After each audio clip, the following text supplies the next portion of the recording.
सभी दर्शकों को नमस्कार। आज हम इस वीडियो में गृहम शून्यम सुताम विना जो कि कक्षा 8 का छठा पाठ है, उसे हमने इसका हिंदी अर्थ पहले वाले वीडियो में पढ़ लिया था। आज इस वीडियो में हम इस पाठ के प्रश्नोत्तर को करेंगे। प्रश्नोत्तर शुरू करने से पहले आपसे रिक्वेस्ट है, यदि आपने चैनल को सब्सक्राइब नहीं किया है तो आप चैनल को सब्सक्राइब अवश्य कर दें। आइए हम पहला प्रश्न इसका हल करते हैं। पहला प्रश्न है इसमें, अधोलिखितानां प्रश्नानां उत्तराणि संस्कृत भाषया लिखत। अधोलिखित प्रश्नों के उत्तर संस्कृत भाषा में लिखिए। दिष्टया का समागता। पहला है, सौभाग्य से कौन आई, तो इसमें उत्तर हो जाएगा शालिनी। दिष्टया शालिनी समागता, ये लिखना है आपको। फिर है, राकेश से कार्यालय का निश्चित। राकेश के कार्यालय में क्या निश्चित हुई, कन्फर्म क्या हुई, तो गोष्ठी निश्चिता। एका गोष्ठी। राकेश है शालिनी कुत्र गंतुम कथयति। राकेश शालिनी को कहाँ जाने के लिए कहता है, तो राकेश महिला डॉक्टर के पास जाने के लिए कहता है, तो चिकित्सकाम प्रति।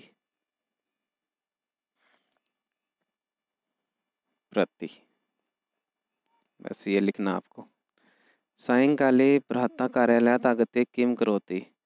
शाम के समय भाई ऑफिस से आकर के क्या करता है, तो ऑफिस से आकर के वह भवानी स्तुतिम करोति।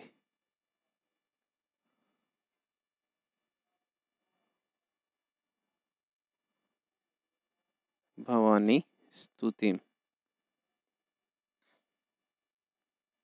ये करना आपको। राकेश है कस्या तिरस्कारम करोति। राकेश किसका तिरस्कार करता है, तो यहाँ पर आपको शक्ति है, सृष्टि की उत्पादन करने वाली शक्ति का तिरस्कार करता है, तो आप शक्ति है लिख देना, शक्ति का तिरस्कार करता है केवल। शालिनी भ्रातरम काम प्रतिज्ञा कर्तुम कथयति। शालिनी भाई को कौन सी प्रतिज्ञा करने के लिए कहती है, तो कहती है पुत्रीम रक्ष पुत्रीम पाठय। बस ये कहती है, इस प्रतिज्ञा के लिए वो उसे प्रेरित करती है। आगे है, यत्र नार्ये न पूज्यन्ते तत्र किम भवति।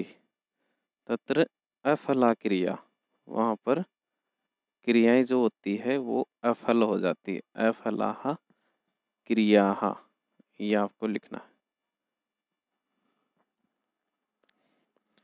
चलिए अगला प्रश्न हम करते हैं। अगला प्रश्न दूसरा है, जिसमें संस्कृत रूपम लिखना है, यानी तत्सम रूप इनका लिखना है। हमें कोक के लिए कौन सा शब्द आया है, तो कोक के लिए आया है कुक्ष, कुक्षी। सात के लिए सह आया है। गोद के लिए क्रोध। भाई के लिए भ्राता। कुआं के लिए कूप। ये इस पाठ में आया नहीं है वैसे। दूध के लिए दुग्धम।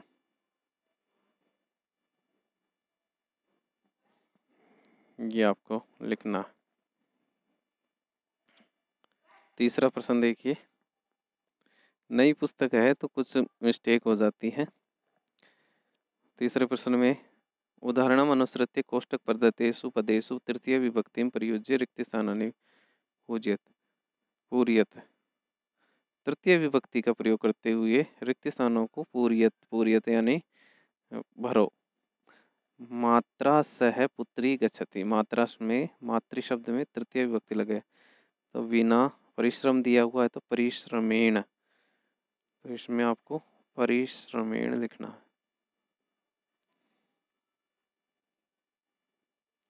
श्रमेण। छात्रा लिखती, तो लेखनी का लेखन्या, लेखन्या लिखना। तृतीय विभक्ति में। सूरदास है अंधे, अंधा था, तो नेत्रेण नहीं लिख करके नेत्राभ्याम, क्योंकि वो है अंधा है तो द्विवचन का आपको प्रयोग करना है, तो नेत्राभ्याम लिखना है यहाँ पर, नेत्राभ्याम। सह साकम समयम यापयति, वो मित्र के, साकम का अर्थ भी साथ होता है, तो मित्रेण कर देना है यहाँ पर, मित्रेण साकम, मित्र के साथ। चलिए अगला प्रश्न करते हैं हम। अगला प्रश्न है, क स्तंभे विशेषण पदम दत्तम, ख स्तंभे च विशेष्य पदम। विशेषण और विशेष्य तयोर मेलनम कुरुत, उन दोनों का मेल करना है, मिलाना है। स्वस्था मनोदशा, महत्वपूर्णा गोष्ठी, जगन्यम कृत्यम, क्रीडन्ति पुत्री, कुत्सिता वृत्ति ही। इस तरह से आपको इसको मैच करना है। अगला प्रश्न देखते हैं हम। पांचवा प्रश्न है विलोम शब्दों का। विलोम शब्द लिखना है स्व, स्व यानी आने वाला कल, तो बीते हुए कल के लिए शब्द आया है पाठ में हयः, क्या आया है, हयः, इस तरह का। आधा है और ये, आप इसको ऐसे भी लिख सकते हो, है और यह, इस तरह से। प्रसन्ना, प्रसन्न के लिए विलोम शब्द लिखना है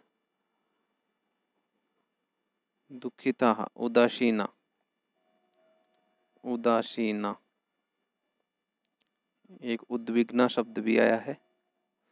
वरिष्ठा, वरिष्ठा का उल्टा हो जाएगा कनिष्ठा, छोटी। वरिष्ठ मतलब बड़ी, कनिष्ठ मतलब छोटी। प्रशंसितम, प्रशंसनीय का उल्टा हो जाएगा गर्हितम, यानी निंदित, ग्रहितम। प्रकाश है, इसका अंधकार है, अंधकार है। सफला, अफला कर दो, ये उस श्लोक में आया ही है। निरर्थक है, सार्थक है।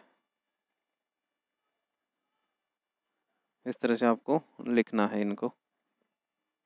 छठा प्रश्न देखिए, रेखांकित पदम आधारित प्रश्न निर्माण करो, तो रेखांकित शब्दों के आधार पर प्रश्न का निर्माण करिए। तो रेखांकित शब्द में पहला है प्रसन्नतायाः, तो यहाँ पर आप कस्याः कर दो। अगर आपको इसकी डिटेल में आपको सीखना है प्रश्न निर्माण, तो इसका एक वीडियो का लिंक मैं इसके डिस्क्रिप्शन में डाल दूंगा, आप उसको देख लीजिए। सर्वकारस्य घोषणा, तो कस्य हो जाएगा यहाँ पर, अहम स्वापराधम, अहम कम, या किम भी कर सकते हो, दोनों में से कोई भी। समयात, कस्मात, पंचमी विभक्ति है ना, इसलिए किम शब्द का प्रयोग करना। क्रोडे, कुत्र, यहाँ पर ये करना है। चलिए सातवां प्रश्न करते हैं, संधि विच्छेद का है ये, संधि विच्छेद भी कर देते हैं। सहसैव, सहसा प्लस एव। फिर है परामर्शानुसारम, तो परामर्श, दीर्घ संधि है। अर्हा, वध, वध अर्हा। अधुना एव, प्रवृत्तोपि, तो यहाँ पर 80 हो जाएगा। वैसे पाठ में 80 है तो आप 80 कर सकते हो, 80। चलिए आगे चलते हैं हम। आगे इसमें प्रश्न उत्तर नहीं है, योग्यता विस्तार है। योग्यता विस्तार में विभिन्न क्षेत्रों में स्त्री की स्थिति। प्राचीन काल में स्त्रियों की स्थिति काफी उन्नत और सुदृढ़ थी। वेद और उपनिषद काल तक पुरुषों के साथ साथ स्त्रियों को भी शिक्षित किया जाता था। लव कुश के साथ आत्रेयी के पढ़ने का प्रसंग एक तरफ सहशिक्षा को प्रमाणित करता है, दूसरी तरफ ब्रह्मवादिनी वेदज्ञ ऋषि गार्गी, मैत्रेयी, अरुंधति आदि की ख्याति इस बात को भी प्रमाणित करती है कि पुरुषों और स्त्रियों के मध्य कोई विभेद नहीं था। पर बाद के काल में स्त्रियों की स्थिति दयनीय होती गई, जिसमें कुछ सुधार तो हुआ है, पर अभी भी स्त्री शिक्षा को बढ़ाने तथा कन्या जन्म को बाधा रहित बनाने के लिए समवेत प्रयास की आवश्यकता है। प्रधानमंत्री श्री नरेंद्र दामोदर मोदी, दामोदर दास मोदी नहीं लिखा, तो श्री नरेंद्र दामोदर मोदी का बेटी बचाओ बेटी पढ़ाओ अभियान इसी की एक पहल है। फिर आगे है कुछ सफल महिलाओं के नाम हैं। गायिकाओं में देखो MS सुब्बुलक्ष्मी, गंगूबाई हंगल, लता मंगेशकर, आशा भोसले। साहित्य में सरोजनी नायडू, कमला सुरैया, शोभा डे, अरुंधति राय, अनीता देसाई। राजनीति में इंदिरा गांधी, सुमित्रा महाजन, प्रतिभा पटेल, सुषमा स्वराज।